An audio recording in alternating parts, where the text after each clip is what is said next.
Então nós vamos resolver aí uma questão, né? Caiu aí num concurso da Coppev, raciocínio lógico, que diz assim: dados os conjuntos A, né, igual a 1, 2, 3, 4, 5, e o conjunto B igual a esse, e o C igual a esse, ele quer saber o seguinte: o conjunto A menos B união com C é igual. Aí nós temos as alternativas aqui, certo? Então a primeira coisa que nós vamos fazer é o seguinte: para fazer A menos B do conjunto A, nós vamos ter que tirar o que tem no B. Entendeu a ideia de A menos B? Nós vamos construir primeiro A menos B. Pronto. Se do A, né, do A nós tirarmos, se do A nós tirarmos o que tem no B, repara, você pode voltar um pouquinho o vídeo e ver que nenhum que tem no B tem no A. Então, do A você vai tirar o que tem no B. Então, não tem nada para tirar do A, porque nenhum elemento do A está também no B. Né? Porque daí seria tirar do A, você ia tirar o que tem no B, mas não tem nada no B que tem no A. Então, o A menos B vai ficar o próprio A. E daí nós vamos fazer aqui a união de A menos B, essa união aqui, ó, de A menos B com C. Aí é só juntar esses dois conjuntos, aí fica 1, 2, 3, 4, 5. Aí ficou a letra B. Se você aí gostou, né, dessa resolução, dá um joiazinho aí, se inscreva no nosso canal, ative as notificações aí do lado onde você se inscreve no canal, ative as notificações para estar sempre recebendo aí notificações quando nós estivermos postando novos vídeos. Até o próximo vídeo. Então aí nós estamos gravando mais uma questão, é a questão aí 17, né? Que caiu aí no concurso da Coppev 2015, na prefeitura lá de Inhampi. Aí aqui o mais importante, que é o professor de uma determinada escola deseja propor uma gincana sobre ideias. Você pode dar aí um pause aí lendo, né? E lendo lá. O mais importante está aqui, ó. Sabendo que a turma tem 48 alunos e que o professor tem disponível 132 garrafas PETs, 12 tesouras, 72 embalagens de ovos, 24 folhas de papel colorido, qual o número máximo de equipes que podem ser criadas de forma que o professor utilize todo o material disponível? Ó, o número máximo, quando fala assim número máximo, tem a ver com MDC. Então nós vamos ter que fazer o MDC desses valores aqui, do 132, do 12, do 72, do 24. Vamos ver como é que vai ficar. Então vamos lá. Nós vamos tirar o MDC, né, aqui de 132, 12, 72 e 24. Né? Então o mais importante aqui, para tirar o MDC, você faz como MC. Você divide todos esses aqui por 2, aí vai dar essa linha de baixo. Ó. 66... 6, 36, 12. Né? Aí quando você divide tudo por 2, dá esse resultado, né? E nós marcamos um asterisco em cima, por quê? Porque para encontrar o MDC, você marca um asterisco em cima daquele número que fica aqui à direita, né? Desse traço na vertical, aquele número que dividiu todos os outros. Né? Esse 2 aqui dividiu todos os que estão nessa linha aqui, certo? Por isso nós colocamos um asterisco nele. Esse 2 aqui, ó, dividiu todos que estão nessa linha também. Então nós colocamos um asterisco nele. Aí por 2 deu 33, por 2 deu 6, por 2 deu 18, por 2 aqui deu 6. Esse 2 não vai dividir todos dessa próxima linha. Só vai dividir o 18, que dá 9, e o 6, que dá 3. Né? Os outros que não dividiu a gente repete, né? É a forma de fatorar, né? Tirar o MMC também. A forma de fatorar não, é a forma de tirar o MMC, né? Então agora nós dividimos todos por 3, como todos aqui nessa linha foram divididos por 3, nós colocamos um asterisco em cima dele e botamos o resultado embaixo. Aqui dá 11, aqui 3 dividido por 3 dá 1, 9 dividido por 3 dá 3, 3 dividido por 3 dá 1. Agora só dá para dividir por 3, né, esse valor aqui, repete o 11, e na próxima linha nós dividimos por 11, dá tudo 1, 1. Então quem é o MDC, o máximo divisor comum de todos aqueles números? Vai ser 2 vezes 2 vezes 3, que dá 12. É a multiplicação desses que estão com asterisco. Né? Então, o maior número que divide todas essas quantidades aqui é 12. Né? Então, 12 é o MDC. Ou seja, fica a letra E. Né? Letra E. Então, gostou aí do vídeo? Dá um joiazinho. Não se esqueça de se inscrever no nosso canal e não se esqueça de ativar do lado da inscrição do canal. Você ativa aquele sininho lá para poder receber, né, nossos vídeos, a informação dos novos vídeos que nós vamos postar. Então, nós vamos estar gravando a questão 18, né, que é um concurso aí da Coppev, uma questão também muito importante, muito especial, né, e diz assim: assinale a alternativa que contém uma afirmação que pode ser inferida das seguintes proposições. Aí tem essas proposições aqui, ó. Nenhum ser vivo é capaz de viver eternamente, os atletas são seres humanos, Roberto é um atleta, os humanos são seres vivos. Essas são conhecidas como proposições categóricas e elas podem ser estudadas da seguinte forma. Parece uma frase assim, tipo, todo A é B, né? Aí há esses dois tipos de configuração e é o que nós vamos estar utilizando naquela questão lá. Também essa daqui, ó, nenhum A é B, né? Então, quando aparece a palavra, por exemplo, nenhum brasileiro é italiano, né? Então, seriam representados por conjuntos separados. Então, uma proposição categórica ela pode se aparecer com algum, por exemplo, algum brasileiro é nordestino, né? Então, há esses três tipos de disposição de conjuntos, né? Esse outro tipo de dizer aqui, algum A não é B, né? Se fosse representar algum A, né, não é B, nós teríamos esses três tipos de disposição de conjuntos. Então, para estar trabalhando com proposições categóricas, é bom compreender um pouco desses conjuntos, né? Dessas situações que podem ser apropriadas a cada tipo de frase, né? A cada tipo de proposição categórica. Então, só retomando o caso aqui que diz todo A é B, né? Então, ou o A fica totalmente dentro do B, ou o A é igual a B. E quando diz nenhum A é B, então o A está totalmente separado do B. A ideia aqui é representar nos conjuntos. Quando ele diz nenhum ser vivo é capaz de viver eternamente, tem dois conjuntos envolvidos. Nenhum ser vivo é capaz de viver eternamente. Então, nós vamos fazer esse conjunto de azul aqui e esse eternamente. Quando ele diz a palavra, lembra lá do nenhum A é B, quando esses conjuntos são separados? Então, nenhum ser vivo é capaz de viver eternamente. Então, esses conjuntos ser vivo e eternamente, eles são separados. Então, ele diz que os humanos são seres vivos, né? Então, o humano ele tem que estar dentro dos seres vivos, porque é como se ele dissesse assim, todo ser humano é um ser vivo. É a mesma coisa, né? Quando ele diz os seres humanos são seres vivos, então, em outras palavras, ele está dizendo todo A é B, todo humano é ser vivo. Então, esse azul ele tem que estar totalmente, né, dentro do roxo. Ou vai ter essa situação, ou vai ter uma outra que nós vamos mostrar daqui a pouco. Ele disse que os atletas são seres humanos. Então, o atleta ele tem que estar dentro do ser humano, né? Por isso que nós colocamos lá dentro. Ou está dentro, ou ele é igual, né? Que é outro caso que nós vamos fazer. Diz que Roberta é um atleta, então Roberta tem que estar lá dentro. Outro caso que poderia ser também ser os três conjuntos iguais, né?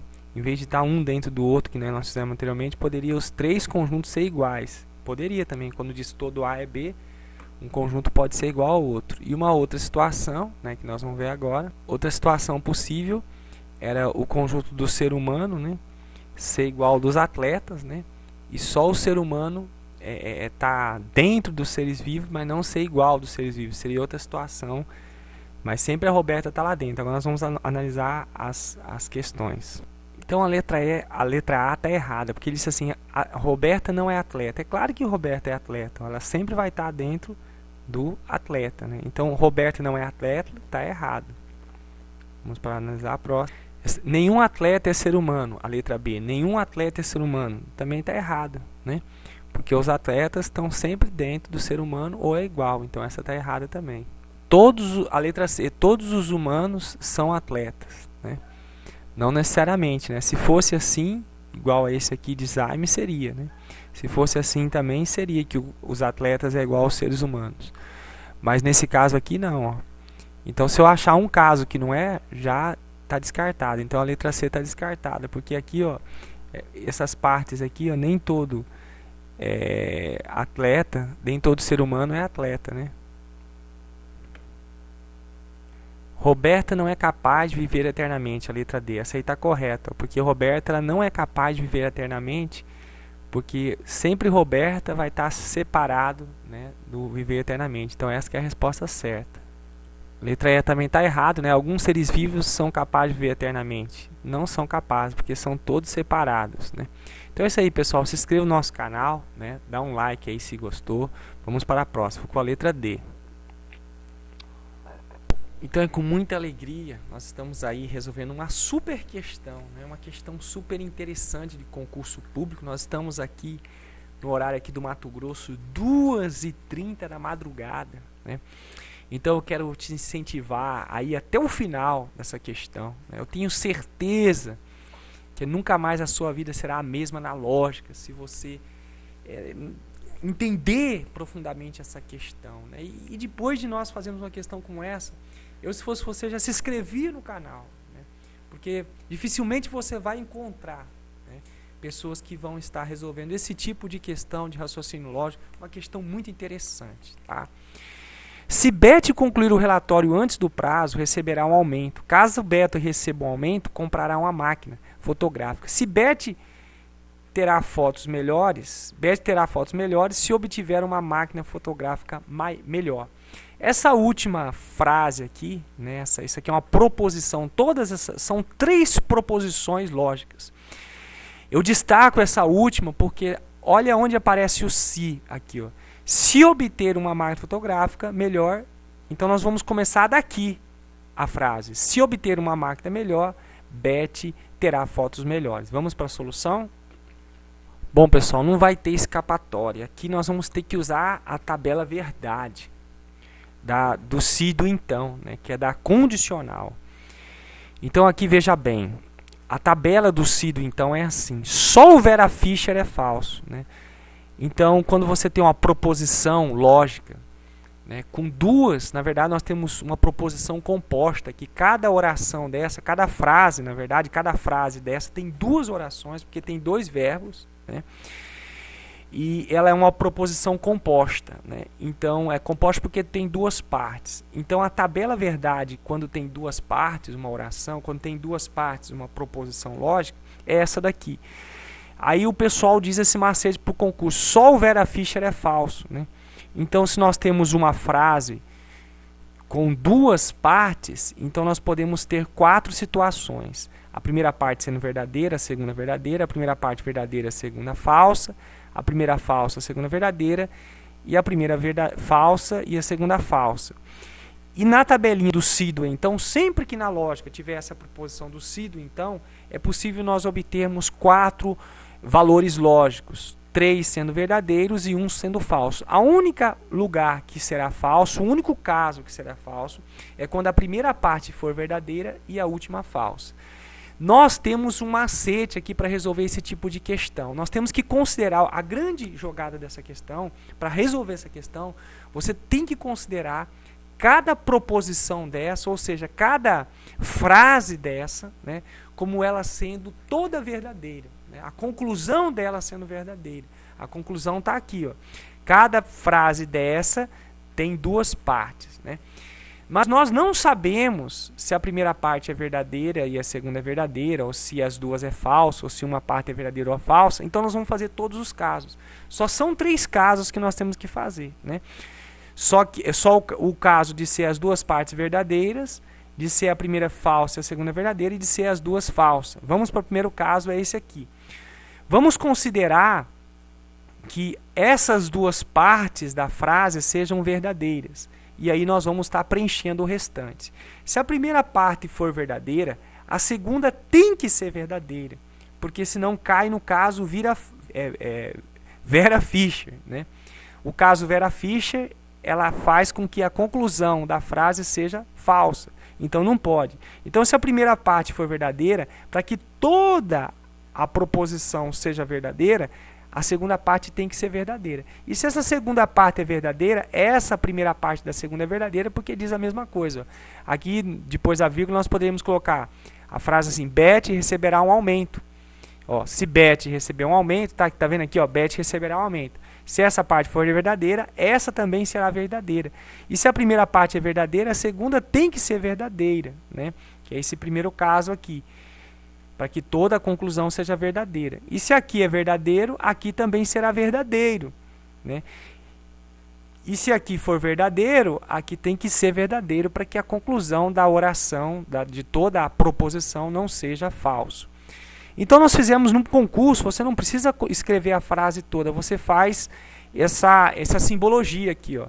A preposição a implica na b, a b, que é essa daqui, implica na c, e a c implica na d, né?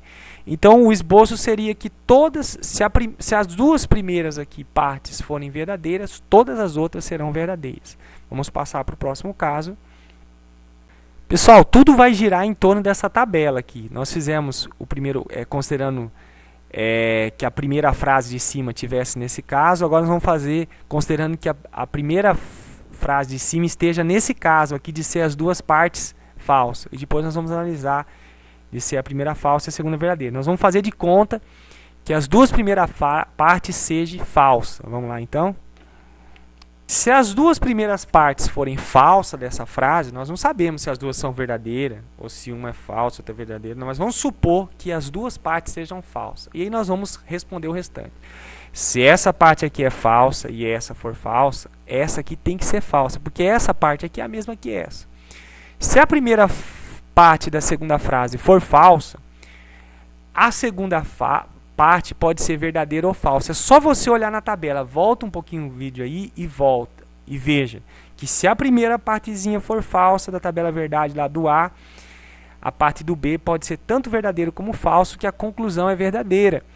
Então eu coloquei que aqui é uma verdade, ou é verdade, ou é falso ou é verdadeiro. Aqui não dá para saber. Então nós vamos seguir o caso que seja falso essa segunda parte. E aqui nesse outro caso, nós vamos seguir o começo igual aqui, e só que aqui nós vamos colocar um verdadeiro, certo? Nós vamos fazer os dois casos, quando essa segunda parte é falsa e quando essa segunda parte é verdadeira, levando em consideração que o início seja duas partes falsas. Então vamos lá, se aqui é falso, se essa primeira parte é falsa, a segunda é falsa, aqui por obrigação tem que ser falso, aqui ou é falsa ou verdadeira, mas nós vamos fazer de conta que aqui seja falso. Se aqui for falso, aqui tem que por obrigação ser falso, porque essa parte é igual a essa, e aqui nós ficamos realmente na dúvida, não dá para saber. Se a primeira é falsa, não dá para saber se a segunda é falsa ou é verdadeira. Vamos para o terceiro caso, agora considerando as duas também falsas, né? Por que nós vamos ter que fazer o terceiro caso considerando as duas falsas? Simplesmente pelo fato que nós não sabemos se aqui é verdadeiro ou falso, né? Então nós vamos ter que fazer os dois casos.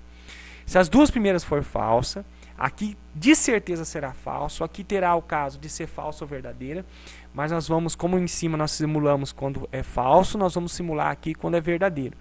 Se a primeira partezinha for falsa e a segunda for verdadeira, aí aqui terá que ser verdadeiro, porque essa parte é igual a essa.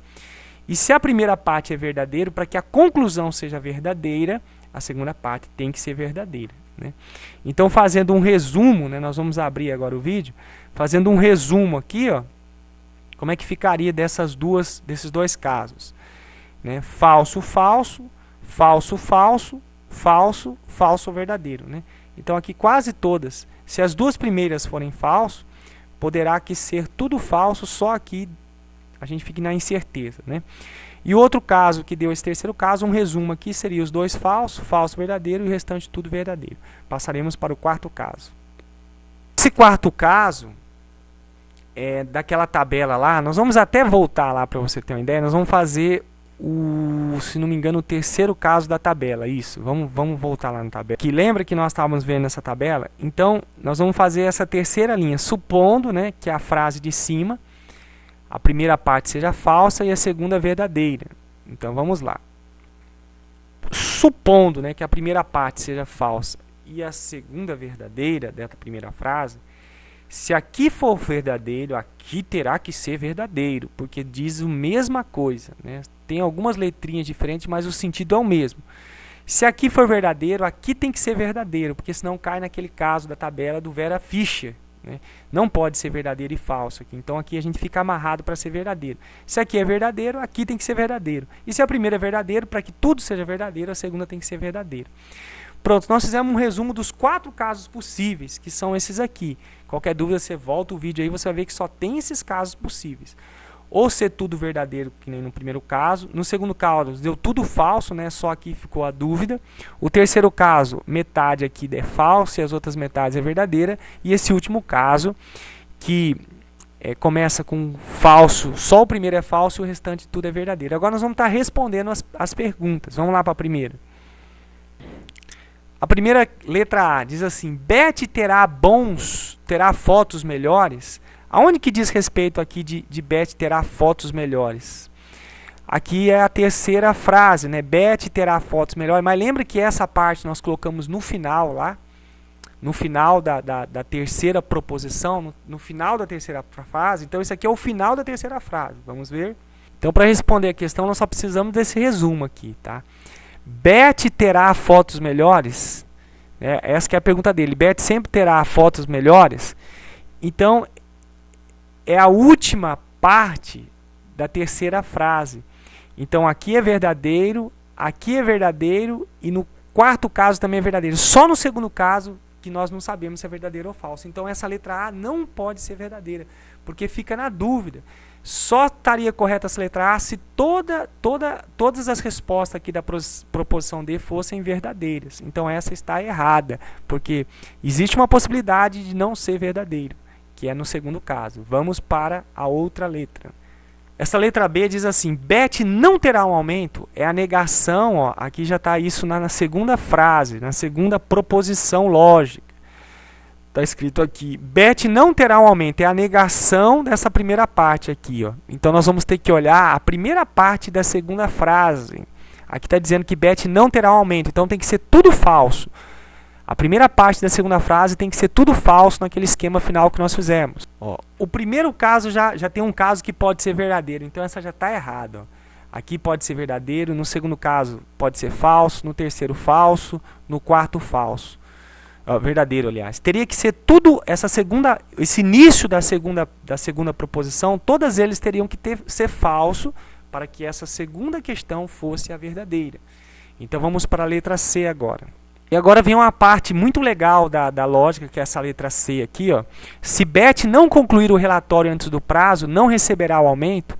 Vocês podem perceber que aqui está dizendo assim, isso tem tudo a ver com a primeira frasezinha aqui, né? Com a primeira proposição. Ó. A primeira proposição diz o quê? Se Beth concluir o relatório antes do prazo, receberá um aumento. Então, nós temos que considerar que isso seja verdadeiro para poder responder essa questão. Se isso aqui é verdadeiro, a letra C não pode ser verdadeira. Por quê? Porque eu digo assim, ó, se Beth concluir o relatório, eu estou dizendo se ela concluir, mas aqui está dizendo e se ela não concluir? Aí eu não posso chegar a nenhuma conclusão. Isso a gente pode até entender pela tabela, né? Ó, essa parte da tabela aqui, ó. Se ela, né, concluir o relatório, então ela tem que receber um aumento para ser verdadeiro. E se ela não concluir, se isso aqui for falso? Se a primeira parte for falsa, a segunda pode ser tanto verdadeira como falsa. Então nós não podemos que a frase toda fica verdadeira. Então isso na lógica nunca é verdadeiro, tá? Se algo aqui, ó, se aqui está a negação das duas partes, se Beth concluir o relatório antes do prazo, receberá um aumento. Se isso é verdadeiro, isso aqui nunca será verdadeiro se você negar a primeira parte e negar a segunda. Vamos ver uma explicação aqui um pouco mais detalhada. Um outro pensamento legal aqui para essa questão, para essa letra C, é o seguinte. Se A implica em B, então isso equivale que não B implica em não A, né? Essa questão ficaria correta se ele colocasse assim, ó. Se Beth não receber um aumento, né, eu teria que negar essa segunda parte, então não concluirá o relatório antes do tempo. Mas infelizmente ele colocou assim, ó, se Beth não concluir o relatório antes do tempo, não receberá o aumento. Ele não pode negar a primeira parte, negar a segunda e colocar uma implicação no meio. O certo seria negar a segunda parte, colocar o se, né? Negar a segunda parte, e então nega a primeira para ficar correta, né? Então isso aqui na lógica é equivalente a isso aqui, né? Mas isso aqui não é equivalente a isso aqui. Ele fez isso aqui, ele negou a primeira parte, botou o se, negou a primeira parte, negou a segunda. Fica errado. Então essa C está errada. Ó, a letra D está assim, pessoal. Se Beth comprar uma máquina fotográfica melhor, é porque receberá um aumento. Isso aqui é falso. Porque lá naquelas frases lá em cima, tem uma das frases que diz assim: se Beth receber um aumento, comprará uma máquina fotográfica melhor, né? Então o contrário, você inverter a frase, nunca certo na lógica.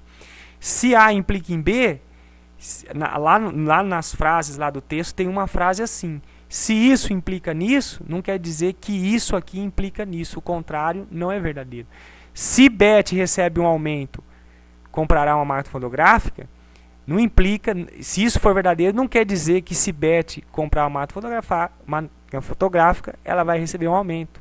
Então na lógica é assim: se uma coisa implica na outra, não quer dizer que essa parte final vai implicar na primeira, né? Se a primeira parte implica na segunda, não quer dizer que a segunda vai implicar na primeira. Então essa frase aqui está errada também. Vamos para a terceira. Para a terceira não, vamos para a letra E, né? A letra E diz assim: se Beth concluir o relatório antes do prazo, que tem a ver com a primeira parte aqui a primeira parte da primeira frase, da primeira proposição, obterá uma máquina melhor. Obterá uma máquina melhor, deixa eu ver. Obterá uma máquina melhor tem a ver com o quê? Na verdade é a primeira parte, né, porque nós trocamos a ordem dessa frase, é a primeira parte da terceira frase. Então nós temos que analisar a primeira parte da primeira frase com a primeira parte da terceira. Vamos ver? Pronto, então basta nós analisarmos a primeira parte da primeira proposição, que é a primeira frase, com a primeira parte da terceira proposição, que é a terceira frase. Então veja bem, se a primeira parte aqui for verdadeira, a segunda é verdadeira, e que dá a conclusão verdadeira, né, lá na tabela do se. Se a primeira, aqui no segundo caso, se a primeira parte é falso, nós nem precisamos analisar, porque se a primeira parte for falso, a terceira tanto pode ser falso como for verdadeiro, né, que toda a preposição fica verdadeira, que nós temos que analisar segundo a ótica da tabela do se e do então. Veja só. Porque essa letra E aí está falando, né, se Beth concluir o relatório antes do prazo, então tem o se, então tem que ser analisado segundo essa tabela. Se Beth concluir o relatório antes do prazo, então obterá uma máquina de fotografia melhor. Então, se a primeira parte for verdadeira, a segunda, por obrigação, tem que ser verdadeira para que toda a frase seja verdadeira. Se a primeira parte for falsa, eu nem preciso analisar a segunda parte, que tanto pode ser verdadeira como falsa, que a conclusão vai ser verdadeira. Estão entendendo?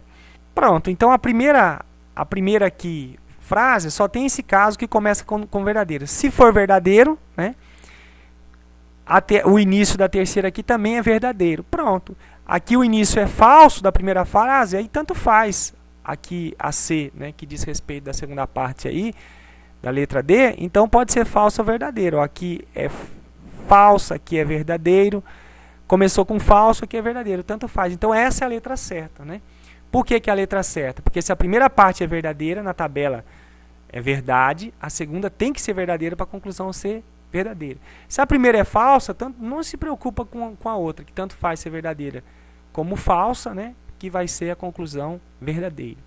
Então é isso aí, gente. Ficou a letra E. Olha, volta o vídeo, dá uma pausa. Esse vídeo vale a pena você ficar revendo, porque é um assunto super importante, tá? Fiquem todos com Deus, até o próximo vídeo. Não se esqueça de se inscrever no nosso canal e dar um joiazinho aí se gostou do vídeo. Dá um pauser aí. E leia com cuidado, né? Fala sobre um reservatório, né, no formato perfeito de um cubo, que possui capacidade para armazenar, quando completamente cheio, 64 litros de água potável. Aí tem outro reservatório aqui, né, que também no formato de um cubo perfeito, mas com a metade da altura teria capacidade de armazenar até, né, Então vamos para a resolução. Então agora, para nós resolvermos essa questão, você tem que perceber o seguinte, que ele disse que o volume é 64 litros, tá aqui. Mas 64 litros é a mesma coisa que 64 decímetros cúbicos, né? Que 1 litro é igual a 1 decímetro cúbico. O que é 1 decímetro cúbico? É a caixa de 1 decímetro por 1 decímetro por 1 decímetro. É mais ou menos o tamanho de uma caixa de leite, né? 10 centímetros por 10 centímetros por 10 centímetros. Então o volume, né, a fórmula do volume, para achar o volume de um cubo, é L ao cubo. Então o volume é 64, nós queremos achar o lado. Então 64 é igual ao lado ao cubo. Esse número 3 aqui, que está na forma de potência, vai passar para o outro lado, né? Vai passar na forma de raiz, né? Se eu quero achar, então é como se esse 3 aqui passasse para o lado de cá na forma de raiz cúbica de 64. E raiz cúbica de 64 é 4.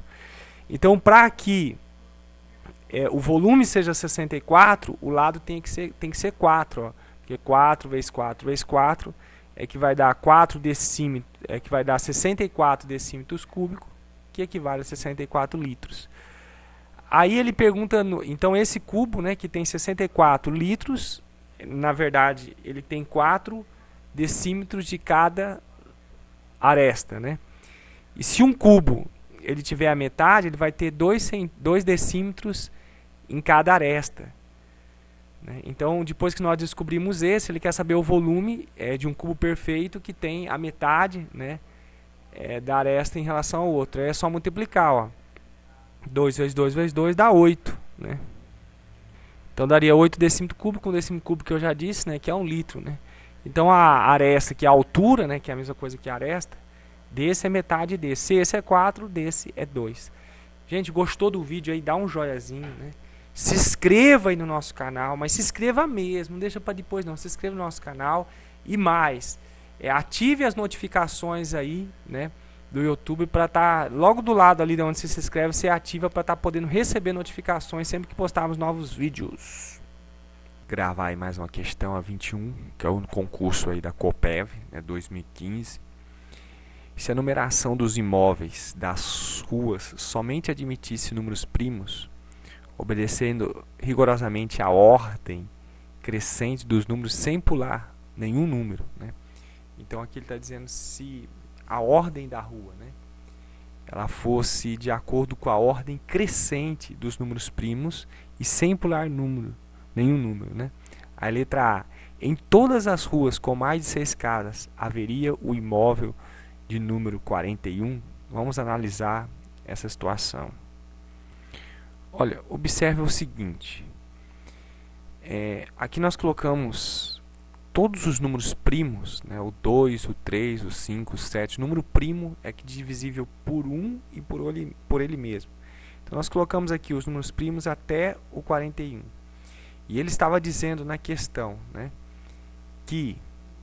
Então ele disse assim na letra A. Em todas as ruas com mais de 6 casas, né, com mais de 6 casas, haveria o número 41? Não necessariamente, né? Se nós viéssemos aqui, ó, 1, 2, 3, 4, 5, 6 casas.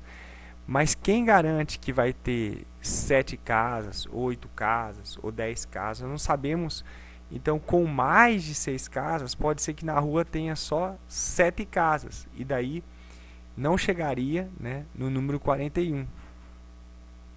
Então, não temos garantia nenhuma que se na rua tiver mais de 6 casas, nós teríamos uma casa com numeração 41. Né? Pode ser que tenha, mas não é garantia nenhuma. Porque se tivesse 7 casas, aí pararia na numeração 17. Certo? Vamos para a questão B. Essa B é interessante. Em ruas com mais de 500 casas, haverá um imóvel de número 143. Então, se a rua tem mais, né, de 500 casas, então nós só temos que perceber se esse 143 é primo. Porque se o 143 for primo, então com certeza o 143 está antes de 500 casas. Né? Então com certeza se 143 for primo, então haverá sim um imóvel com o número 143. Vamos verificar agora. Como verificar se o 143 ele é primo? Então, para saber se o 143 ele é primo, né, basta a gente ir dividindo pelos menores números primos, né? Então eu coloquei aqui os menores números primos é o 2, o 3, o 5, o 7 e o 11. Então primeiro eu botei um x aqui no 2 porque o 143 não é divisível por 2, porque ele é ímpar, né? Todo número ímpar não dá para dividir por 2. O 143 não dá para dividir por 3, por quê? Porque quando nós somamos o algarismo aqui, ó, 1 mais 4 mais 3 dá 8, e 8 não é divisível por 3. Então 143 não é divisível por 3. Para ser divisível por 5 tem que terminar com 0 ou 5. Então 143 não termina com 0 nem 5, não é divisível por 5. Por 7 nós fizemos o teste aqui, ó. 143 por 7 dá 20, sobra 3, não é divisível por 7. E aí nós passamos para o próximo, que é por 11. 143 dividido por 11 deu certinho, deu 13. Então, se deu 13, ele não é primo. Se não é primo, não haverá essa numeração na rua, né? Porque na rua só há números primos. Então, a letra A é falsa, a letra B também é falsa. Vamos passar para a letra C. Essa questão aqui também é bem interessante, porque ele fala assim: e se todas as ruas possuíssem pelo menos um imóvel, haveria sempre... Não, a letra C, né? Em avenidas com mais de 100 imóveis, haveria imóveis de número 43, 83 e 101. O que garante que haveria imóveis com essa numeração é se eles for primo. Se ele for primo, né, todos esses números aqui estão antes do 100, né? Apesar que o 101 está depois, né, mas como nem todos os números do 0 ao 100, nem todos os números são o que? Primos, né? Então, na verdade, como há 100 casas, então 100 imóveis, então todos eles teriam que ser números primos. Então, como não é uma sequência, o 101 vai estar entre os 100 primeiros imóveis, né? Então, em outras palavras, é só verificar se esses três números eles são ou não são primos. Vamos lá, então. Bom, para saber se 43 é primo ou não, nós fazemos o quê? Colocamos aqui os primeiros números primos, 2, 3, 5 e 7. E aí nós vamos, ó, 43, eu fiz um x aqui no 2, porque ele não é divisível por 2. Para saber se é por 3, somos algarismos. Ó, 4 mais 3 dá 7. 7 não está na tabuada do 3, então também não é divisível por 3. Por 5 teria que terminar em 5 ou 0. Não termina em 5 e 0, então também não é divisível por 5. Por 7, nós fizemos uma continha aqui, ó. Deu 6, aí sobra 1, né? Então também não é divisível por 7. Nós podemos parar.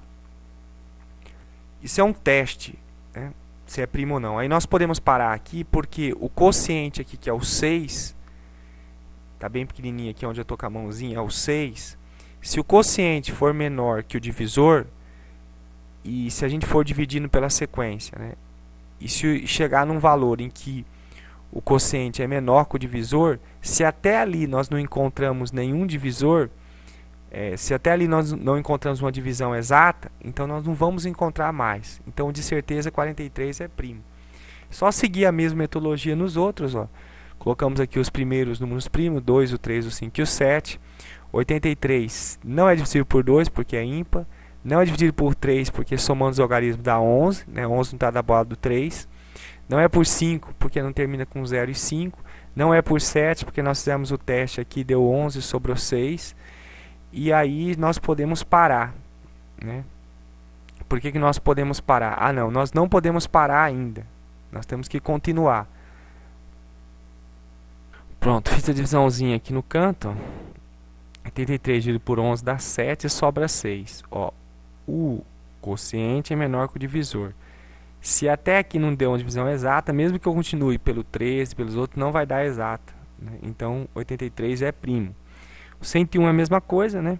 Colocamos aqui os primeiros números primos, o 2, 3, 5, 7, 11 e assim por diante. Né? Por 2 não é, porque o 101 é ímpar, nenhum número ímpar é divisível por 2. Então já botamos um x aqui. Por 3 também não é, porque somando os logaritmos dá 2, né? E 2 não está na moda do 3. Por 5 não é, porque não termina com 0 e 5. Por 7, nós fizemos aqui a divisãozinha, não deu certo. Aí por 11, nós fizemos aqui a divisãozinha, também não deu certo, ó, sobrou 2, né? Então nós podemos cortar aqui, não vai dar por 11, né? Nós podemos parar, porque aqui o quociente deu menor que o divisor, então se não deu o número primo até agora, não vai dar mais. Então nós podemos cortar também o 13, porque não vai dar mais, certo? Então quer dizer, o 43 é primo, o 101 é primo e o 83 é primo. Portanto, essa letra C é verdadeira, né? Vai aparecer essas 3 numerações lá dentro das 100 primeiras casas, né?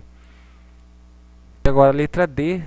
Se todas as ruas possuem pelo menos um imóvel, haveria sempre um imóvel de número 1, pois 1 é primo? Não, isso aqui está errado, né? 1 não é primo, então nunca haverá, né, um imóvel com o número 1. Né? Então essa letra D aqui ela é falsa. E essa letra E. Assim como hoje existiriam imóveis numerados com números ímpares e pares na mesma proporção, assim como hoje existiriam imóveis numerados com os mesmos números ímpares e números pares na mesma proporção, não, né? Porque o único número primo par é o 2, né? Então haveria muito mais números ímpares do que números pares, né? Então essa aí está errada. Então aí ficou a letra D falsa, né? Porque 1 é primo e a letra E está errada. É que só há um número par primo que é o 2, falso. Então ficou a letra C. Pessoal, se não se inscreveu no nosso canal ainda, se inscreva aí, né? É importante também você ativar, né, o sistema de notificações do YouTube. Do lado ali de onde você se inscreve tem um sininho e você ativa aí, né? Então não deixa não, se inscreva no nosso canal. Gostou do vídeo? Dá um joiazinho aí. Até o próximo vídeo. Estamos aí gravando a questão 22, que é na prova da Coppev, né? E aqui é uma questão aí que dá para resolver com regrinha de 3, né? Um artista decidiu construir uma cidade, uma réplica do estado do Cristo Redentor, que tem 30 metros de altura. Mãos cerca de 3,2 metros de comprimento, sendo a distância entre os extremos do dedo igual a 28. Se a réplica deve ter 3 metros e as proporções devem ser mantidas, essas duas últimas medidas da réplica serão respectivamente. Vamos para a resolução. Então a estátua ali, ó, ela tem a altura real dela é 30 metros, né? As mãos, a distância real é 3,2 metros e o extremo entre o dedo 28 metros. E na réplica a altura tem 3 metros. A parte aqui das mãos nós não sabemos quanto que vale. Nós botamos X e os extremos do dedo nós colocamos Y, certo? Então veja bem, nós vamos primeiro encontrar a questão da mão, né? Então na realidade a altura dele, né, é 30 metros. Então veja bem, se na realidade é 30 e na réplica é 3, então de 30 para 3 houve uma divisão por 10, né? Então quer dizer, a réplica é 10 vezes menor. Então por isso que nós fizemos o seguinte aqui. Nós pegamos e dividimos. A ideia aqui é a mesma, né? Se na real é 3,2 metros, na réplica vai ser 10 vezes menor. Por isso nós dividimos por 10 e obtemos o que? Esse valor aqui, ó, 32 centímetros. Isso aqui na verdade é o X, que é na verdade o que? A parte das mãos, né? A distância das mãos, o comprimento da mão.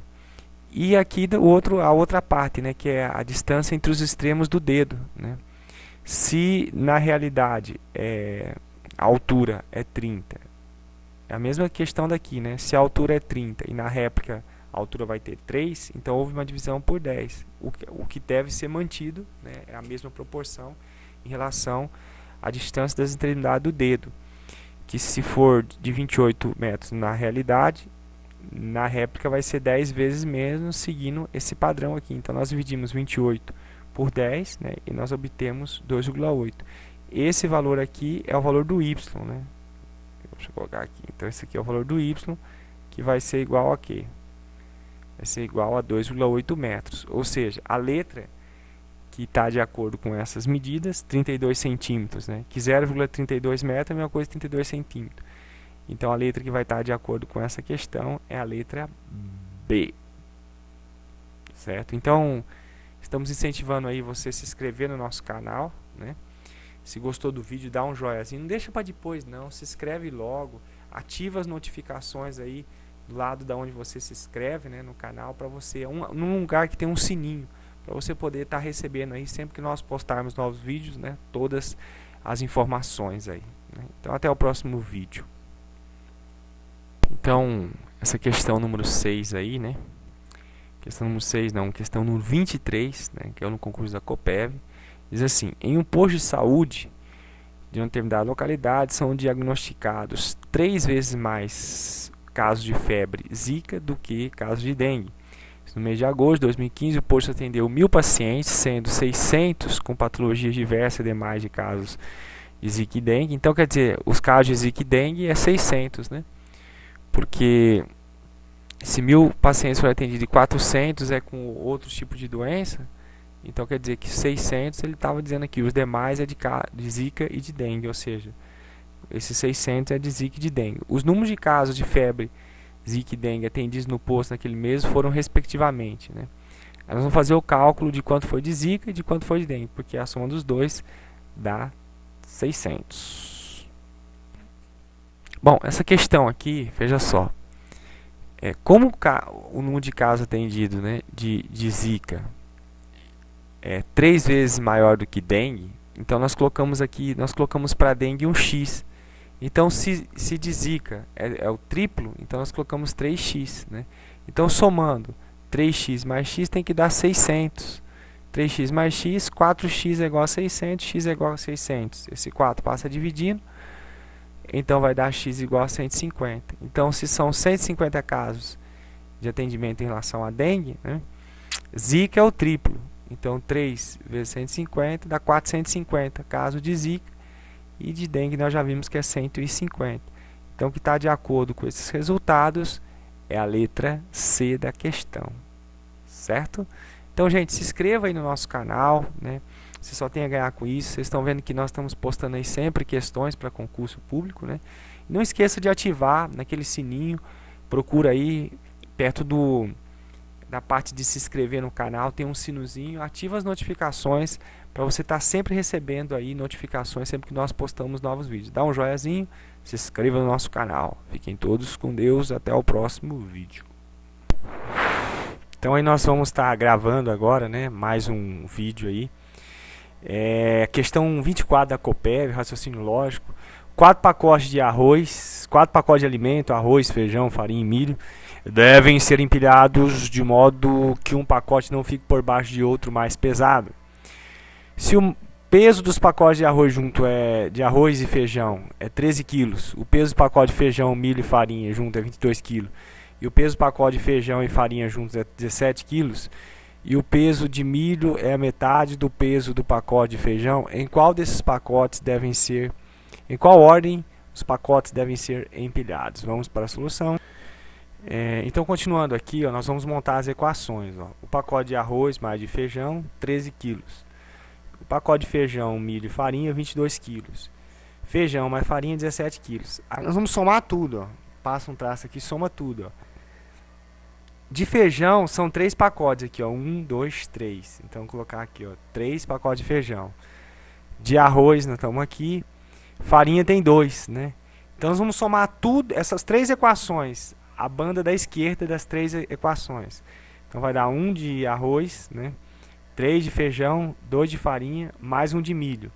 Tudo isso vai ser igual a soma de quanto? É só somar 17 mais 13, 30, mais 22, 52. Ele deu uma informação aí que o pacote de milho é metade do de feijão, né? Então milho é igual a feijão sobre 2. Se nós isolarmos o A nessa equação aqui, ó, nós vamos encontrar o quê? Que A vai passar esse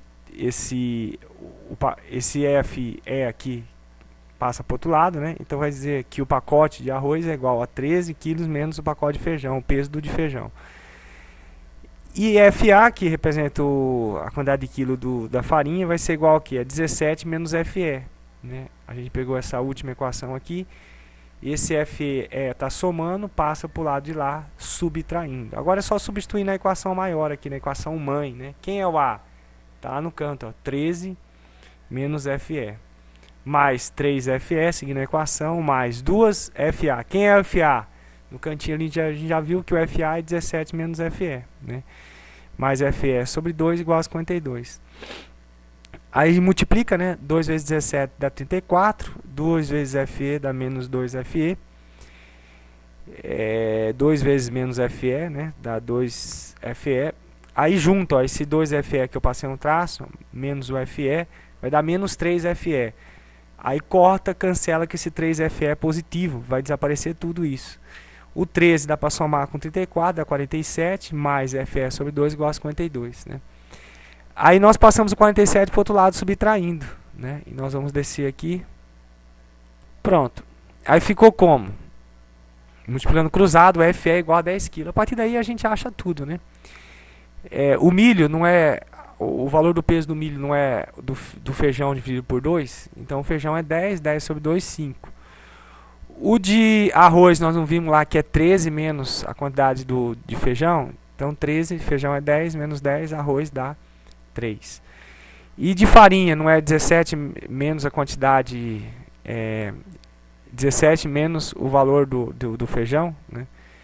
Então vai dar 17 menos 10 dá 7. Pronto, agora é só colocar em ordem decrescente, né? Porque o primeiro tem que ser o mais pesado, que o mais pesado não pode ficar no mais leve, né? Então o mais pesado é o feijão, aí vai colocar na ordem decrescente, né? O mais pesado o feijão, depois a farinha, que é 7 quilos, depois o milho e o arroz. Sendo assim, ficou a letra C, né? Então nós vamos passar agora para outra questão. Pronto, só analisando aqui, ó, ficou feijão, arroz, a letra C, né? Feijão, farinha, milho e arroz, tá? Então é isso aí, gente. Nós vamos resolver outra questão. Lembrando aí, se inscreva aí no nosso canal, né? Não deixa para amanhã não, né? Se inscreva já hoje. Aproveite, toque naquele sininho, procure o sininho aí, clica nele, né? E ative as notificações, você vai estar sempre sendo notificado, né? E dá um joinha aí se gostou. Vamos para a próxima questão, se gostou do vídeo. Então é com muita alegria no nosso coração que nós começamos a gravar aí, né, mais um vídeo da questão número 25 aí que é na Coppev. Dá um pause aí, né? Aí se a gente for ler tudo isso vai demorar aí o vídeo. Aqui fala sobre as probabilidades de ganhar, né, na Loto Fácil, na Mega Sena. Você vai olhando aí e observando, certo? Dá um pause aí, leia com cuidado. Leia aí com muito cuidado, com muita atenção. Leia, leia, leia, leia. Aí vai falar sobre as probabilidades aí de você estar ganhando, né? E vamos para alternativas agora. Agora diz assim as alternativas, né? A letra A.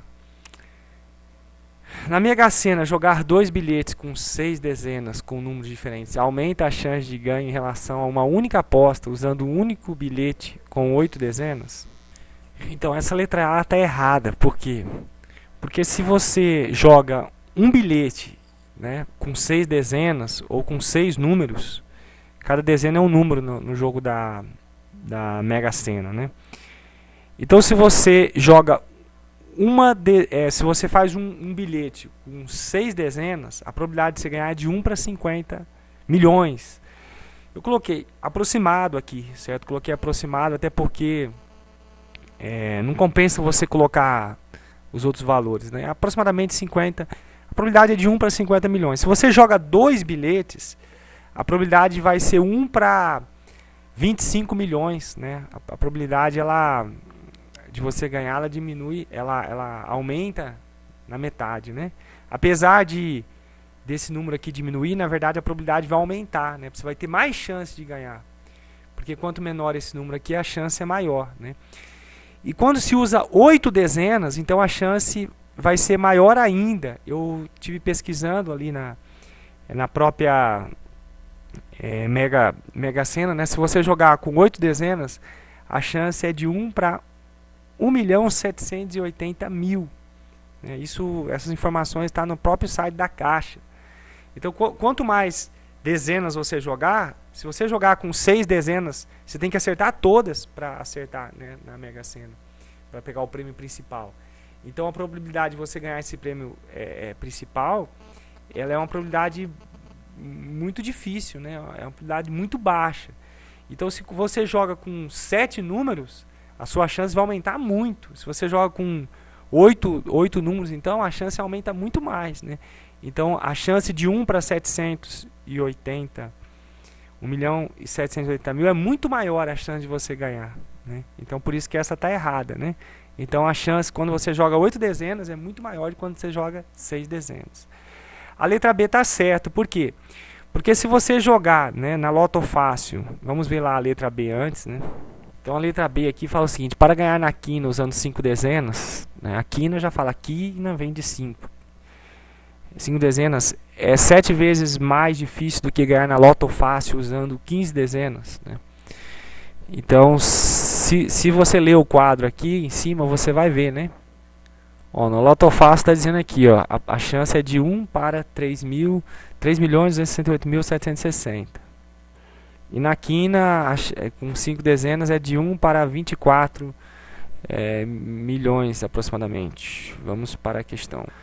Então essa aqui está certa, porque ó, a chance de você ganhar na quina é de 1 para 24 milhões, né? Aproximando o valor. Isso aqui é na quina, né? Aqui eu coloquei Loto Fácil, mas é esse de baixo que é Loto Fácil. E na Loto Fácil é de 1, né, para quê? Para 3.300.000. Para você ganhar na Loto Fácil é de 3 milhões para 300 mil. Loto Fácil é esse de 3.300.000, aqui em cima da quina. Aí se você dividir 24 milhões por 3.300.000, vai dar aproximadamente 7,27, que é aproximadamente 7 vezes, né? Então quer dizer, é muito mais difícil você ganhar na quina, é 7 vezes aproximadamente mais difícil você ganhar na quina do que você ganhar aonde? Na Loto Fácil, né? Vamos para a letra C. Ganhar na Lotomania é mais fácil que ganhar na Mega Sena, pois o apostador utiliza 50 dezenas. Isso aqui não tem nada a ver, né? A quantidade que ele usa não tem nada a ver, né? A quantidade que ele vai jogar não tem nada a ver, né? A questão não é a quantidade que se joga, não é a probabilidade, né? Porque você tem que ver a probabilidade de você acertar aquela quantidade para ser o ganhador. Então não depende da quantidade de números que você coloca, mas da chance que você tem que ganhar, em relação à quantidade de números que você tem que acertar, né? Então, não é por isso, não é porque você joga em 50, você pode jogar em 100, dependendo depende do quantidade que você tem que acertar, da probabilidade em si, certo? Vamos para a letra D. Acertar na dupla sena utilizando 6 dezenas é mais difícil do que acertar na quina usando 5 dezenas. Vamos lá. Acertar na dupla sena é de 1 para 16 mil, né? 16 milhões. E jogar na quina, acertar na quina é de 1 para 24 milhões. Então é mais difícil acertar na quina, não na dupla sena, né? Na dupla sena é 1 para 16 milhões, na quina é de 1 para 24 milhões. Então a chance é muito maior na dupla sena do que na quina. Portanto, essa questão está errada. A facilidade, essa letra E também está errada, porque não tem nada a ver com procura, né? Tem a ver com a probabilidade de você ganhar. Não tem negócio de procura. Tem a ver a chance de você ganhar. Ele não é sorteio, né? Para saber, pega todo mundo, sorteia um e ganha. Não, você tem que acertar para ganhar os números.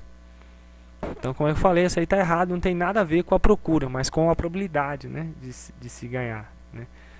Então é isso aí, pessoal. Ficou aí, né? Ficou a letra C, que é a certa, né? Só lembrando aqui que... Portanto, aí a resposta certa é a letra B, né? Esse aqui é a chance da Loto Fácil ganhar, né? Que é de 3.300.000. E aqui a probabilidade da quina, né, de 1 para 24 milhões, que dividindo vai dar aproximadamente 7 vezes. Então, é 7 vezes mais difícil ganhar na quina do que lá no Autofácil. Gente, se inscreva no nosso canal, né? Não deixe de se inscrever no nosso canal. Ative aí aquele sininho, as notificações, né? Mas escreva agora mesmo, não deixe para outro dia não. Se inscreva no nosso canal, ative aí as notificações do YouTube. Fiquem todos com Deus, até o próximo vídeo.